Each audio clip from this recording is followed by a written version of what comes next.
Тэр нөгөө Японд ирсэн болохоор Японыхон тренд TikTok Reel гэсэн хийж байгаа. Яг аялал өөр олон юм гоё хийжээж амттай болдог. За миний хамгийн түрүүнд хардаг юм бол хаа зорч хоол хамгийн гоё тий хоолыг бас амталж үзэх хэрэгтэй. Мэдээж хүмүүстэй уулзах хэрэгтэй. Очноо одоо гоё түүх дурсгалын газраа үздэг. Тэгэхээр түүх дурсгалын газар гэхээс илүүтэйгээр нэг юм бодит хүмүүс бодит амьдралын маяг тэр л их сонин байгаад идэг. Тэгээд хүн үүний аялах зорилго аялаас авах таашаал суух зарим хүн бол шопинг хийвэл аяллаа гэж. Тэгээд зарим нь бол баг од надсаа харж хөвтчихвэл аялал гэж үздэг. Тийм байгаа байна. За өнөөдөр Вики Монголи подкастын маань бас нэг шинэ дугаар Осака хотын төвөөс явж байна. Би тэр одоо яг Осака стейшны хажууд Йодонбаши Йодобаши гэдэг дэлгүүр дотроос дараа их гоё том электрон барааны дэлгүүртэй байна. Тийш орж гавцсан да. Авчаад энэ чинь Монголд олддоггүй ингээд авчгаад тэгээд Судакаар ярилцж байна. За өнөөдрийн бид хоёрын ярилцах сэдв бол ер нь байгууллагт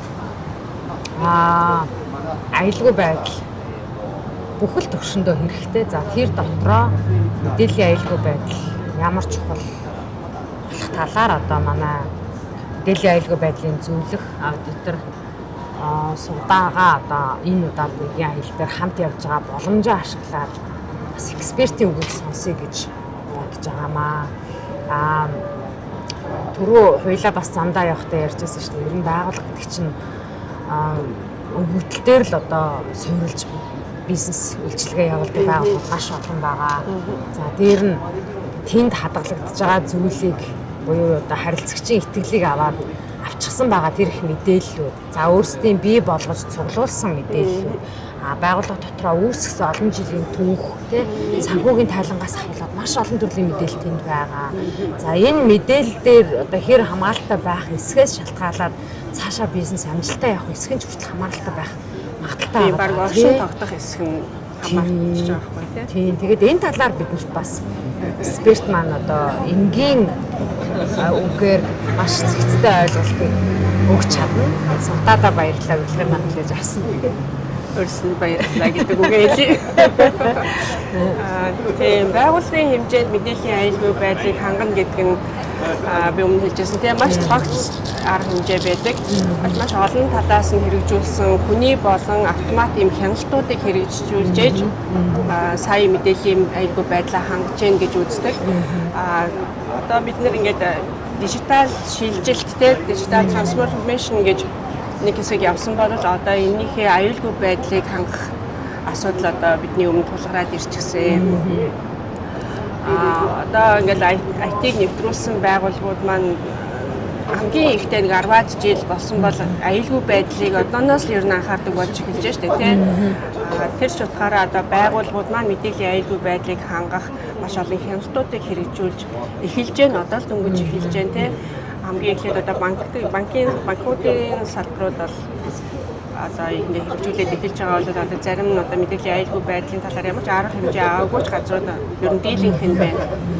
Тэгээ одоо жишээлбэл энийг яг заавал авах хэрэгтэй гэдэг нь хууль журманда байгаа юм уу? Тийм одоо энэ эрх зүйн орчны талаар яриа л да тийм. Манай Монгол улс одоо мэдээллийн аюулгүй байдлын асуудлаа анхаарч эхлээд кибер аюулгүй байдлын тухай хуулиа 2021 онд баталсан. За энэ хуулиар одоо бүх одоо төрийн болон хувийн хвшлийн байгууллагууд тэр дундаа одоо мэдээллийн онц чухал мэдээллийн дэг үстэй байгууллагууд гэж бас жигсаалтаар гарч иж байгаа. Эдгээр байгууллагууд бол одоо Монгол улсын хувьд маш чухал байгууллагууд гэдэг үүднээсээ мэдээллийн аюулгүй байдлыг зайлшгүй хангах шаардлагатай. Түүн дээрээ энэ байдлыг одоо хангаж байгаа хэсгээ ингээд аудитлуулах шаардлагатай. Кибер аюулгүй байдлын эрсдлийн үнэлгээг хийх хэрэгтэй гэдэг хуулийн дээрээ заагаад өгчихсөн байж байгаа. 21 онд чинь 4 жилийн өмнөөс тэгсэн байх юм. Тэгэхээр яг сувдаа мэргэжлийн экспертийн үүднээс харахад Монгол улс одоо энэ одоо төвшин дараагийн төвшин гарахад хэрэв хуваар авч үзэх юм бол хэдэн хувьтай явж байгаа гэж харж байна. За хуваар нь одоо олон улсын нөгөө кибер аюулгүй байдлын индекс гэж байгаа. Тийм. Тэр одоо индексээр ерөнхийдөө баримжаагаа авч явдаг л да. Манай Монгол улсын хувьд дундаас нэлээд доогуур явж ирсэн бол одоо ер нь бол 2020 энэ чинь 2 жилдээ нэг удаа гардаг байхаа 24 оны байдлаар судалгаагаар одоо тайлангаар тийм одоо 5 төвшөнд авч утсан байлаа улс орнуудыг кибер аюулгүй байдлаа хангасан төвшнгөөр нь 5 үе шатад аваад тэрний дунд шатнд нь манай улс байж байгаа тийм. Одоо ингээд ганц хоёрхан төрлийн атак халдлагуудыг ингээд олон нийтэд мэдээлэх төдийд манайхаа хаста болоогүй байх гэдэг юм инээ тэрэгэл айгүйх нөгөө ажил хийж байгаа хүмүүсээ ингээд доош нь хийх тохиолдол байдаг. Гэтэл бид нар одоо ингээд явж байгаа өнөөдөр бид нэр Осака хотод сууж байна.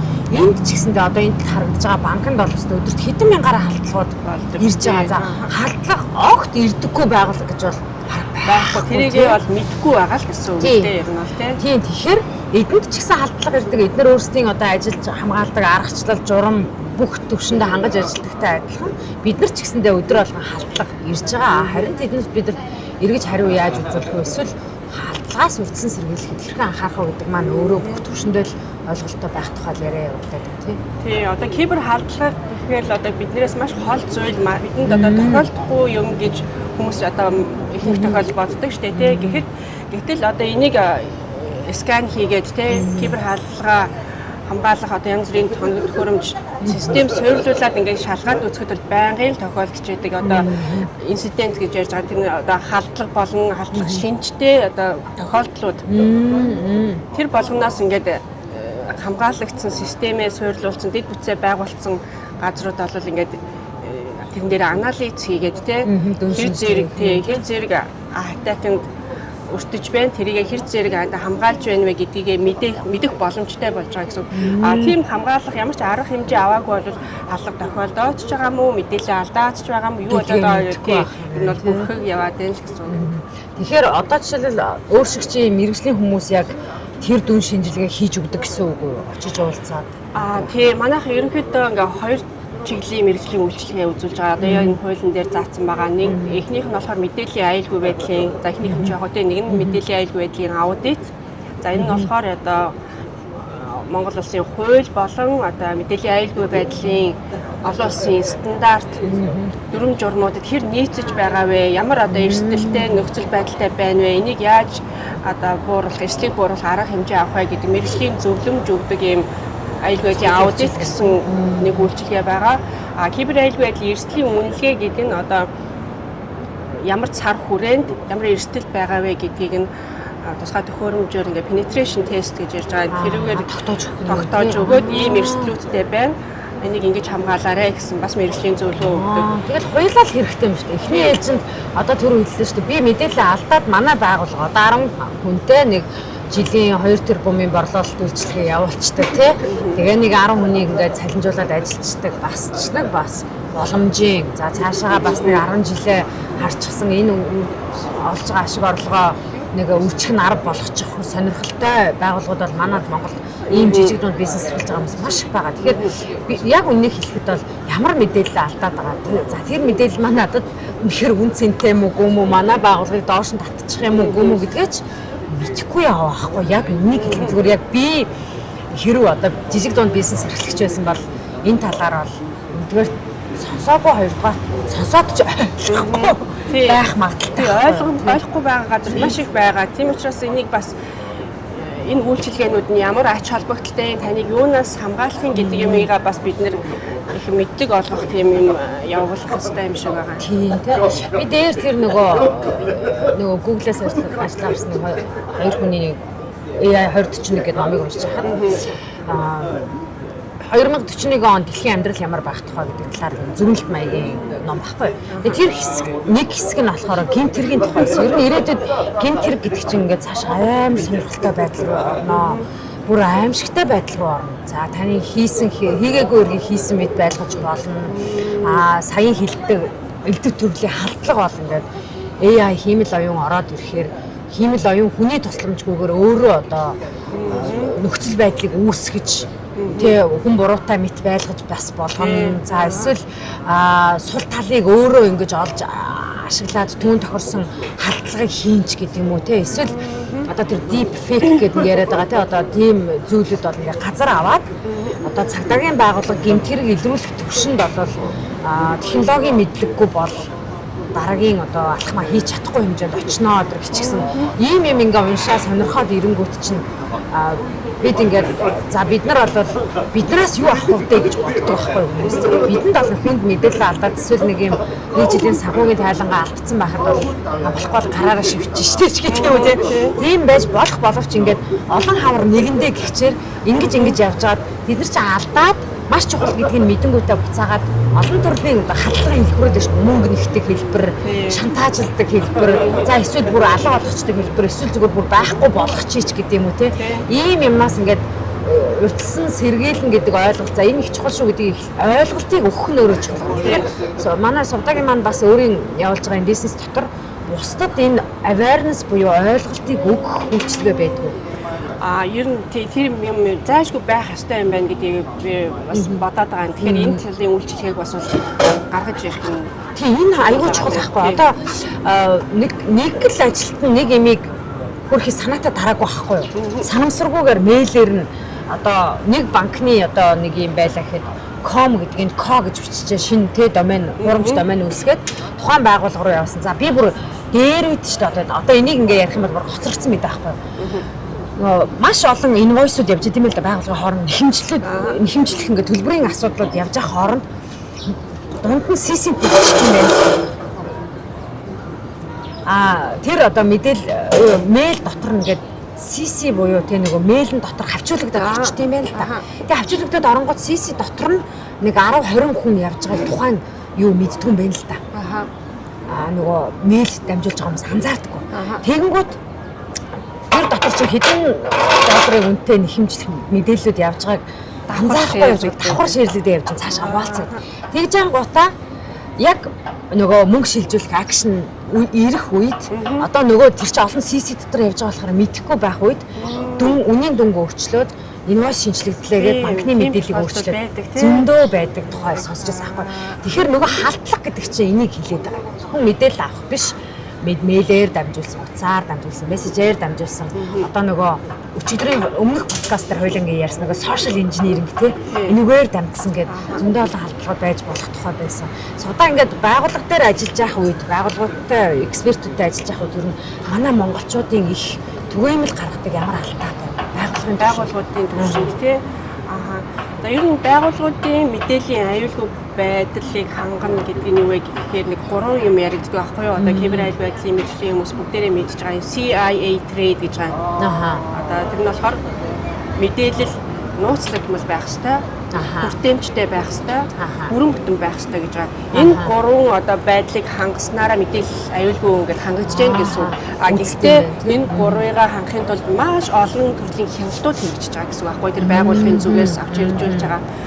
Тэгэхээр яг одоо ойлгомжтой байдлаар ярихын тулд энэ 3-ыг одоо задлаад ярил л да тийм. Хамгийн эхлээд мэдээлэл маань нууцлагдмал байна гэдэг нь юу гэсэн үг юм бэ гэхээр одоо миний банкны дансаар жишээ аваад яриа тий банкны аппликейшнээр би л нэвтрэх ёстой. Тийм шүү дээ. Энд байгаа мэдээлэл бол надад харагдах ёстой. Өөр хүн одоо нэвтэрч ороод ч юм уу тий амархан нэвтрээд очих харч боломжгүй тий. Тэрийг бол зөвшөөрөлгүй нэвтрээс ингээ хамгаалагдсан байх ёстой л гэсэн үг байхгүй юу? Тэгээ нууцлагдмал байна гэх юм. Тэгэхээр мэдээлэл бол чи өөрийнхөө мэдээлэлд өөрөө л хандах хэрэгтэй. Өөр хүмүүсээс л нууцлагдсан байх ёстой гэж байгаа байхгүй. Энэ байдлыг хангахын тулд ямар хяналтууд хэрэгжүүлэх юм бэ гэдгийг тэр байгууллагын авч ирж байгаа юм. За тэгээд бүрэн бүтэн байх ёстой гэж байгаа. Дахиад банкны жишээн дээр ярил л да. Одоо чиний дансанд ингээд сая төгрөг гэж байгаа бол энэ саяараа л байх ёстой шүү дээ. Чи л өөрөө гүйлгээ игээгүй бол энэ хасагдаж нэмэгдэх ёсгүй тий. Нэг тгийг найрлагчингууд одоо хин нэгэн зөвшөөрлгүй итгээд орж ирээд арилгачвал эн чинь сая биш 100 мянга болчихно үстэй. Тэгэхээр танд тийм мэдээл одоо энэ мөнгө гэдэг маань ингээд бид нар цаасан мөнгө ярьж байгаа бол дижитал орчинд нэгэн тоол байгаа байхгүй тий. Энэ мэдээлэл чинь бүрэн бүтэн байхын тулд бас ямар хяналтууд хэрэгжүүлэх вэ гэдэг нь бас байгууллагын авч хэрэгжүүлэх хэрэгтэй асуудал болж байгаа. За 3 дугаарт нь availability буюу тасралтгүй байдал хүртээмжтэй байх хэрэгтэй. Одоо банкныхаа жишээн дээр л ярихад таны мобайл аппликейшн 24/7-оор ажиллаж явах хэрэгтэй. Жишүүн босоод хин нэгэнд мөнгө шилжүүлэх шаардлагатай бол энэ ажиллаж явах хэрэгтэй гэсэн. Ажиллахгүй одоо ингээл гацдаг штэ тий гацсах ч юм уу тэр байгууллагын одоо дата центр дээр ямар нэгэн асуудал ингээд үүслэх гэхэд аппликейшн маань ажиллахаа бичиж байгаа байхгүй юу. Тэгэхээр тийм байхгүй тул бас тасралтгүй байдлыг хангаж ажиллах хэрэгтэй. Тэгэд ийм 3 юмыг хангаж ээж сая мэдээллийн аюулгүй байдлыг байгууллагын төвшин хангаж байна гэж үзсэн. Зөв. Тэгэхээр одоо энэ байгууллага дотор тэр компьютер дээр суугаад ажиллаа хийж байгаа хүн болгон л аюулгүй байдлын тухай ойлголттой байж байгууллага маань бүрэн хамгаалагдах гэдэг шүү дээ тий. Одоо саяхан авдаг жишээгээр ч тэр фишинг, мишинг одоо ярих юм бол олон төрлийн халтлагууд байна тий. Энэ халтлагуудаас урьдчилан сэргийлэхийн тулд.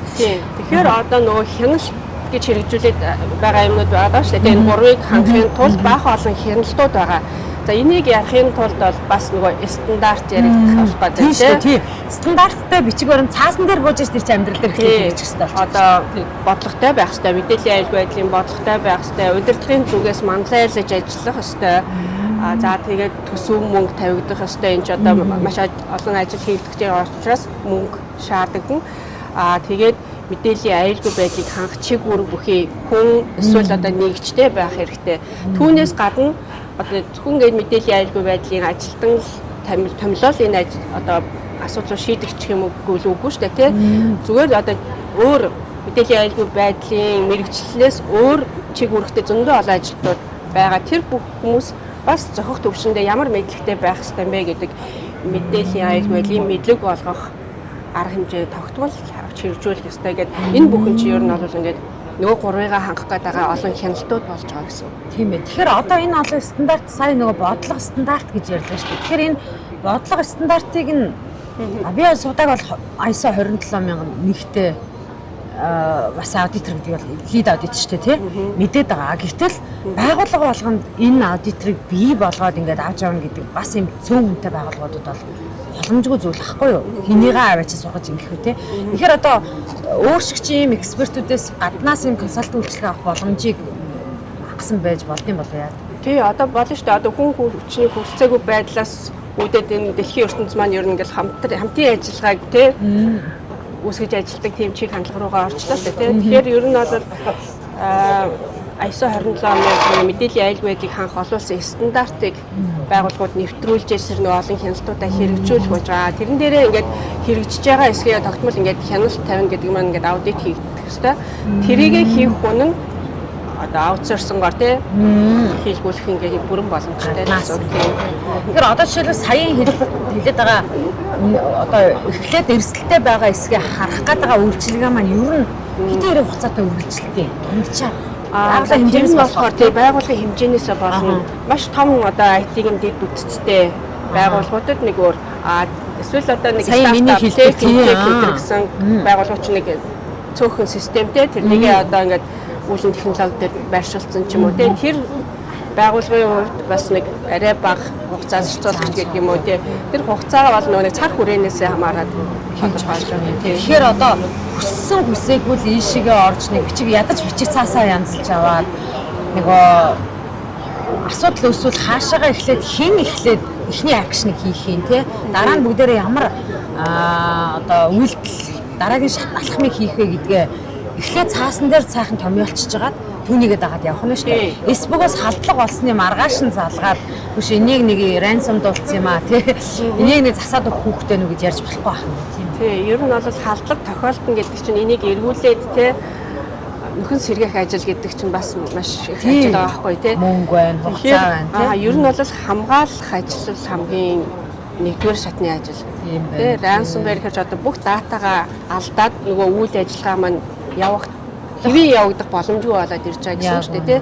Тэгээд тэр ransomware атаклуулсан датагаа буцааж авна гэдэг бол ер нь бол боломжгүй. Тэгэл мөнгө нь хичдэг юм л шүү дээ. $100,000 гэж харлуулаад хачдаг юм байна тий. Тэгээ энэ нь өөрөө ингээд надад тохиолдоогүй юм чи юм байж болно мэдгүй гэж хэлж болохгүй байна. Хинч тохиолдож болно. Дээр нь нөгөө анханасаа эрсдлийн үнэлгээ шинжилгээ хийлгээгүй буюу манайд одоо жишээлбэл ийм давхаргаар тооцох юм бол аль хэсэг маань нэмгэн цоороод унах боломжтой вэ гэдгээ шинжилүүлээгүй болохоор Зүгээр тэр одоо хакерууд бол дан үзэл валидер цаахыг ороод тийм боломжийг олохгүй байх үүднээс хамгаалалтаа хамгийн түрүүнд хэрэгжүүлээ л гэж байна. Одоо дахиад нөгөө буцаад юм руу гарна. За миний мэдээлэл хүнд ямар ч байгаад хэрэг байх те гэж боддог. Маш олон хүн байдаг.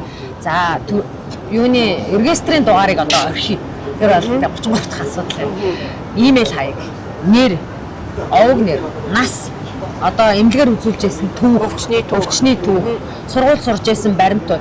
Эдгээр бүх юм чинь нэг л хүн ингээд алдчихлаа гэд нэх хохирлгүй юм шиг боловч олноор нь ингээд томоор нь хараад үзэх юм бол түүн дээр тоглосон маш том тоглолтыг хийж болохоор датанууд харагддаг юм байна шүү дээ, тий. Жишээлбэл би нэг бас нэг энэ талаар уншиж байсан. Нөгөө өвчтний түүхүүдийг цуглуулж агаад одоо жишээлбэл Монгол улсын Улаанбаатар хотод байгаа Чингэлтэй дүүрэгт байгаа иргэдэд ямар төрлийн эм зарвал ашигтай вэ гэдгээ харж болд юм байна л да, тий. Нөгөө өвчнийхэн түүхүүд нь шүү дээ. Одоо агаарын бохирдол ихтэй байгаа газрууд, за эсвэл одоо намдор газрууд, эсвэл ууж байгаа ундны ус нь өөр асуудалтай бүлэг хэсэг бүлэг газрын хүмүүст тохиолдох шинж тэмдгүүд байгаа шүү дээ. Одоо зүрхний өвчлөлөөр хамгийн өндөр байдаг ч гэдэг юм уу тийм түүхүүд дээр тулгуурласан шийдвэрөө түүнтэй холбоотой борлуулалт юм гээд ингээд шийдвэр гаргаж болох байхгүй. Энийг чинь нөгөө бид нар датандаа суурилсан шүү дээ. Гэтэл энэ бидний энэ чухал дата маань буруу хүмүүсийн гарт орох юм бол нөгөө монголчуудын айгаад байдаг вакцин, бэлтгэл гэдэг асуудал ч гарч ирэх боломжтой байна гэдгийг харчихсан. Би одоо энэ датаг бүхэл хэсгээр наваад үзвэл ийм одоо бас тохиолдлууд байж болох нь шүү дээ. Томоор нь хараад байна шүү дээ. Хүн дээрээ ч гэсэн эрсдэл маш аюултай. Тийм учраас хүн өөрийнхөө мэдээллийг сейф бэ нү гэдэг дээр санаа зовж явах хэрэгтэй байгаа байхгүй тий. Таны одоо мэдээлэл эрүүл мэндийн мэдээлэл тэр байгууллагын тий эмнэлгийн дата центр дээр аюулгүй хадгалагдаж явах хэрэгтэй байтал ингээд халаханд өрчих юм бол нөгөө нууцлагдмал байдал гэдэг юм жаалдагдаад нөгөө гурван чухал юмны чинь нэг нь байх болчлоо шүү дээ. Танд эргээд нөгөө харамфул аюултай нөхцөл байдал үүсэж болох байхгүй юу? Таны гэрийн хаяг те бас нийтэд ил болчлоо гэдэг нь бас төсөөлөл үүсэлтэй те. Гэх мэтлэн танд байгаа мэдээллүүд аль нь нууц юм бэ? Аль нэг нь хамгаалах хэрэгтэй гэдэг хүн ер нь өөрөө мэдж байгаа шүү дээ. Тэрийг л ингээд аюулгүй байлгах үүднээс энэ бүх ажлууд чинь хийлээд байгаа. Одоо ингээд онлайн сургалт явуулж явах үед түгээмэл ажиглагддаг нэг зүйл нууцыг мартцсан. За гэтэл тэр бүхэл бүтэн Gmail хаягныхаа нууц үгийг мартчихад байгаа хүн картаараа гүйлгээ хийхэд маш өсөлттэй байхгүй юу? Анх картаа нийлгэж явахдаа тухайн аль нэг банк нөгөө мэйл хаягаа өгсөн байгаа шүү дээ. Гэтэл одоо жишээлбэл хоёулаа iTrip-ээр ч юм уу, MyTrip-ээр ч юм уу, Trip.com-оор худалдан авалт хий. Худалдан авалт буюу одоо хоёулаа Осакатагаа буудлаа захиалъя гэж. За би худалдан авалтынхаа банкны уучлаарай банкны нэр хэлж байгаа уучлаарай тэгвэл нөгөө аль нэг картаа те ингээд хэрэглэх үед нөгөө банкн дээр бүртгүүлсэн мэйл хаягаар маань нэг удаагийн нууц үг ирдэг байхгүй юу? Яг тэгэхээр банк намайг хамгаалаад байна шүү дээ. Хамгаалаад одоо хүй данснаас чи ийм мөнгө төгөр гарах гэдэг. Гэтэл би нөгөө нэг нууц үгээ мэдчихэж худалдан авалтаа хийх гэдэг. Гэтэл нөгөө талд миний картын мэдээлэл алдагдсан тохиолдолд за би дээр нь өөрөө нууц үгээ мэдэхгүй байгаа тохиолдолд хин нэгэн миний картыг ашиглаад хин нэгэн газар худалдан авалт хийж боломжтой байна. Яг би өөрөө ч тэр нууц үгээ мэдэхгүй байхад хэрэг нөгөө оруулсан нууц үг маань хэтэрхий сул нууц үг байвал олж очиод ингээд авах мэдээлэлтэй. За манай Монголд миний нөгөө одоо бахархалтайгаар хэлж чадах хэдэн зүйл бол гадны улсад явж байхад альч банк нь би одоо хаамагны карттай, худалдаа авчлалын карттай аваад ингээд явж явах үед тэдний энэ нөгөө юунаас хийж байгаа одоо сэргийлж байгаа халдлагад өртчихгүй өртцөн байх вэ гэдгээс сэргийлж байгаа тэр мессеж юмуд бол надад амар таалагддаг.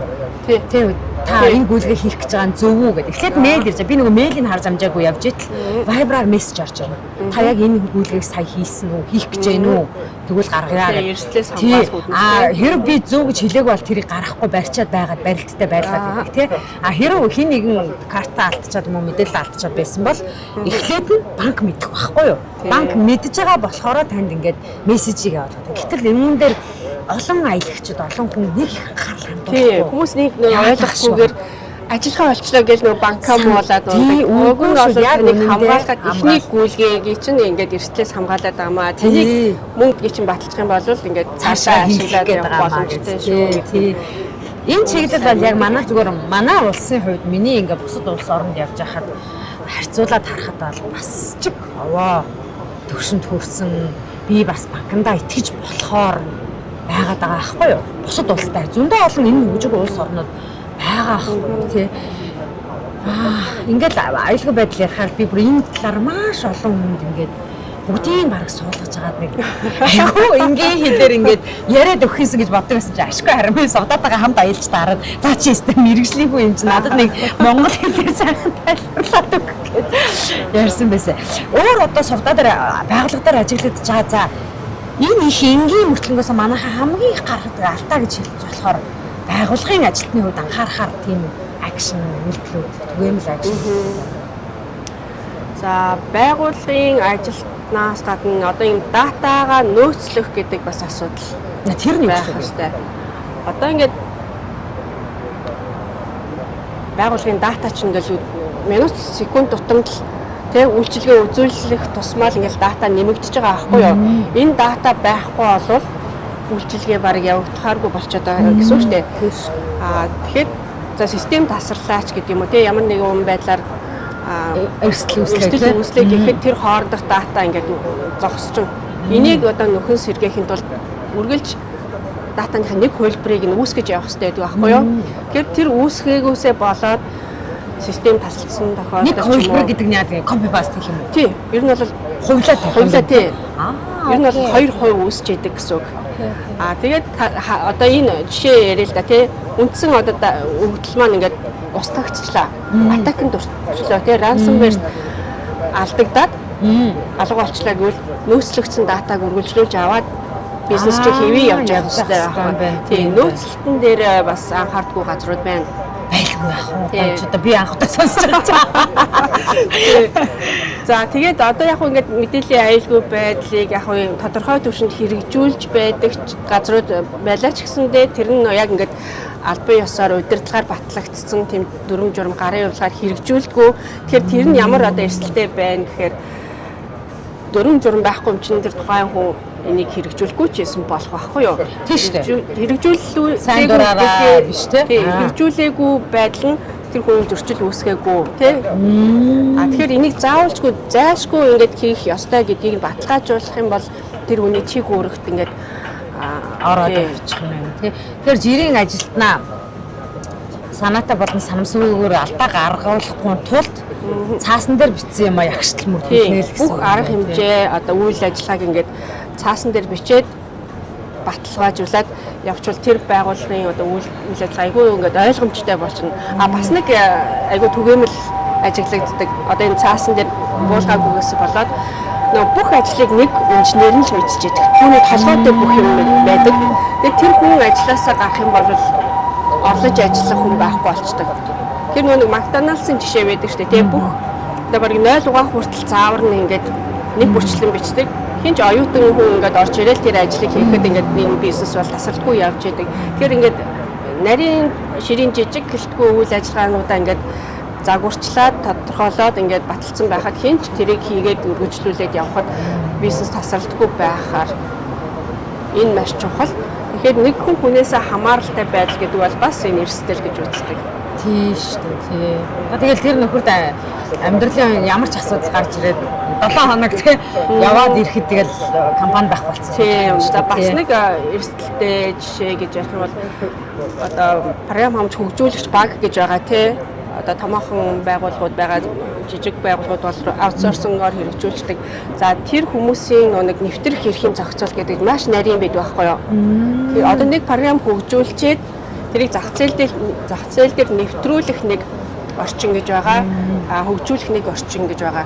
Тэгэхээр тэр хүмүүсийн одоо аль орчинд нэвтрэх хэрэгтэй байх вэ гэдгийг чинь одоо заагалдаг тийм хяналтууд бас хэрэгжүүлэх ёстой. Гэтэл нөгөө нэг байгууллагууд чинь ингээд сайн мэдлэггүйгээсээ болоод за IT-гийнхэн бүх юмаа мэднэ гэд ингээд даатгачдаг. Тэр хүмүүс нь ингээд альж орчиндоо ингээд хай өндөр түвшний эрхтэйгээр үйл ажиллагаа явуулаад байна гэдэг маань тэр хүмүүс одоо программистууд те маш өндөр чадамж бүхий хүмүүс маань ингээд дата өөрчлөгч гэдэг юм уу бүрэн бүтэн байдлыг алдагдуулах тийм эрсдэлтэй нөхцөл үүсчээд байдаг гэсэн. Тэгэхээр энэ дээр бас л энэ нөгөө мэдээллийн бүрэн бүтэн байдал, нууц мөдөл байдал гэдэг юм хангахын тулд ямар хяналтууд хэрэгжүүлэх вэ гэдэг юм бас асал цаасан дээр хэлж болох юм тий. Тэгээ одоо түүнийг хэрхэн нөгөө хэрэгжүүлж байгаа вэ? Одоо аваа явж байгаа вэ гэдгээ бас нэг тодорхой хэмжээнд танд үе ингээд шалгацдаг. Тийм. Тэрийг баталгаажуулах одоо чиг үүрэг нь мэдээллийн аюулгүй байдлын аудит. Ийм одоо чиг үүрэг байж иж одоо нөгөө хяналтууд нь яг зөв яг явагдаад байгаа мó үгүй юм уу гэдэг маань нөгөө удирдлага тий төлөөлөл удирдлага зөвлөлийн гишүүд маань энэ компани маань болж гэнэ үү болохгүй байна уу гэдэг юм мэдэх боломжтой. Оо яста яривхтай асуудал байна. Яривхтай асуудал. Ихтэй хэрэгтэй. А энийг яг өнөөдрийг болтол ингээд огт мэдэхгүй явж исэн хүн байвал өнөөдрөөс эхлээд яаралтай цөм ажилтан байгаа дээрээ тогоо баг байгаа дээрээ энийг сайхан цэгцлээд авчих юм бол томрох тусмаа журамтай бас нэг компани өөрийнхөө соёл болоод аваад явчих гэсэн. Тий. Одоо манай Монгол улс ингээд кибер аюулгүй байдлын индексээр дунд түвшинд явж ийн гэдэг чинь шүү дээ. Энэ маань бас нөгөө нэг хэд хэдэн үзүүлэлтээр шалгаж ээж ингэж дээшээ доошоо болох уу гэдэг юм аа яг ихгүй юу. Тэр хамгийн нэгдүгээрт нь хууль эрхцээ орчин байгаа юу тий. Манайх ч хуульгүй байж явсараад нэг сая нэг юм хуультай болсон тэрнийг дагсан журмууд гарч ирсэн гэдэг бол маш том дэвшил гэж бодож байгаа. А түүнээс гадна дэг бүтцсэн байна уу? Одоо нөгөө нэг улсын хэмжээнд кибер аюулгүй байдлыг хангах одоо чиг үүрэг функцүүд нь яаж явагдаж байгаа тогтолцоо нь бий болсон юм уу гэдэг нэг үзүүлэлт байгаа. За хүний ур чадвар тий ур чадамж бүхий хүний нөөц хэр хангалттай байна вэ гэдэг бас нэг үзүүлэлт байгаа. А гэх мэтлэн одоо хамтын ажиллагаач гэдэг юм ингээд 5 үзүүлэлтээр шалгаж иж глобал индексээ тодорхойлж байгаа байхгүй юу.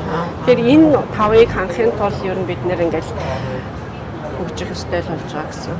Тэгэхээр энэ та бол зөвхөн нөгөө томоохон байгууллагуудын хийдэг зүйл биш юм шүү дээ. Ер нь бол жижиг дундууч гэсэн бүгд л хийж байгаа. Тэгэл гол нь ер нь яг одоо ингээд сая сонтог шарыг сонсчих надад бол удирдах төвчний захирлууд маш сайн ойлгох хэрэгтэй байна. Ойлгох хэрэгтэй. Тий, энэ бол маш чухал зүйл. Захирлууд ойлгож ийш дараагийн төвчний хэрэгжинэ гэхээс захирал журмыг батлаагүй тохиол доороо санаа зовоод ч нэмэргүй юм байна. Тий, одоо ингээд нөгөө ISO 27000-ыг нэвтрүүлнэ гэл тий мэдээллийн аюулгүй байдлын стандарт нэвтрүүлнэ гэл явж байгаа байгууллагууд байгаа хгүй юу. Тэгсэн чинь зөвхөн л одоо ингээд мэдээллийн аюулгүй байдлын ажилтнаа л даатгцсан. Эсвэл тэр нэгжтэй л даатгцсан. Тэд нар чинь маш ингээд байгууллагын хэмжээнд хөтлөхөө дараа ажлыг ингээд хүчрэхгүй манай удирдлага ойлгохгүй юм аа. Ингээд ерөөсөө явахгүй хүчээ авахгүй байна гэд ингээд зовцсон явж идэг байхгүй юу.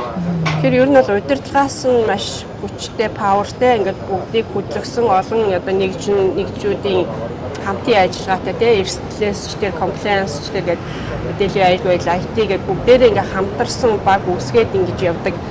Тэгжээж энэ стандарттай шүү дээ. Одоо тэгээ асуудал үүссэн тохиолдолд удирдлага толгой өвдөн шүү дээ. Одоо тэр санхүүгийн одоо хохирол байна уу тий зөндөө бол юм хохирол учрахад хэн толгой өвдөхөө гэр уг нь удирдлага хамгийн дөрөв толгой өвдөх юм байна. Тэр толгой өвдөх юм чинь толгой өвдөхгүй тул эхлээд өөрөө сайн ойлгож байгаа. Тэгээд нөгөө удирдлага нь бас санаа зовоод байд толгой нь өвдөд явна. Гэтэ энд хүн байгаа юм чинь ингээ санаа амарцсан явж яадаг удирдлагууд байдаг. Тэрстэл тий.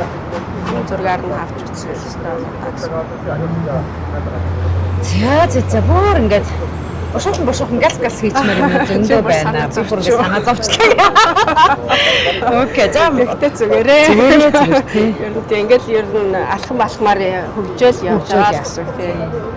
Тийм шүү дээ. Одоо бас нэг үдий зэрэгтэй бас нэг хуультай болчихсон. Бас ингээд ийм мэрэгжлийн экспертүүд олж ирж байна. За энэ төрлийн үйлчлэгээ үзүүлэх та нар чинь бас зүгээр ээж байгаа үзүүлчихдэг юм байлаа шүү дээ. Элдв шалдаг бичиг баримтууд бас бүрдүүлт юм байна. Лиценз шиг юмнууд бас байгаар тусгай зөвшөөрөл юмнууд байгаа харагдсан тийм иймэрхүү ийм олон улсад мэрэгсэн залуучууд олон гарч ирчээж бид нар ингээд юу яах байхгүй дараагийн түвшинд олон хүнд хүрч ажиллах байхгүй. Тэгэхээр яг цөөхөн байгаа хүмүүс маань хүрч ажиллахад бас хүртээмж багтаа байгаа шиг. Тэгээд надад нэг санаа төрсөн юу гэхээр манай сувдаа маань өөрөөр certified information system auditor гэдэг тийм олон улсын сертификаттай баггүй SISA гэж одоо манайхны хамгийн сайн мэдж байгаа SISA-ч гэж хэлдэг шүү дээ тий. SISA хүн байгаа. Тэгэхээр SISA гэдэг энэ сертификатыг хэрхэн авах талаар бас манай подкаст үзэгчдэд хэлж өгөөч ээ гэд би дараагийнхаа дугаарын 5-ыг ер нь бол сэдвийг бол олчихсан байгаа. Тэгээд та бүхэнтэй бид хоёр бас дараагийнхаа дугаараар энэ сонирхолтой хэрэг бас шандаж шаардсан энэ сертификатыг хэрхэн авдаг. За энэ чиглэл рүү ямар төрлийн хүмүүс хөрвөж орж болдог талаар ярилцъя тий. Тэгээд Вики Монголи подкастын энэ удаагийн дугаар маань Осака Ёдо Баши гэдэг газраас явлаа. Тэгээд дараагийн дугаараараа эргээд уулзцаая. Түр баяртай.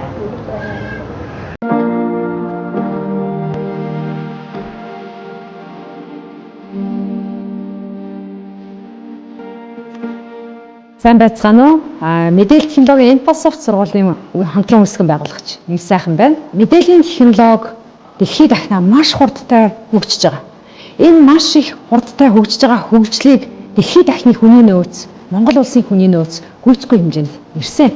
За энэ бүхнийг бид боломж хэмээн харж одоо Монголын хүүхэд залуучуудад мэдээллийн технологиор суралцах, мэрэгших, олон улсад очиж ажиллах боломжийг нээж байгаа юм. 2023 онд бид Infosoft сургуулаа байгуулж хэмэл оюун ухаан, хэвэр аюулгүй байдал, програм хангамж гэсэн үндсэн 3 ангийг нээсэн. Мэдээллийн технологийн чиглэлд суралцж байгаа оюутнууд маань зөвхөн одоо төгсөөд өөрийнхөө мэргэжлэр ажиллах бус бүх салбарт шингэн орж эндээс сурсан мэдсэн зүйлээ амьдрал дээр бодтойгоор хэрэгжүүлэх бүрэн боломжтой. Мөн манай оюутнууд маань төгсөхдөө англи хэл болон японы хэлний хос гадаад хэлийг эзэмшээд бизнесийн японы хэл, бизнесийн англи хэлний түвшинд эзэмших бүрэн боломжтой.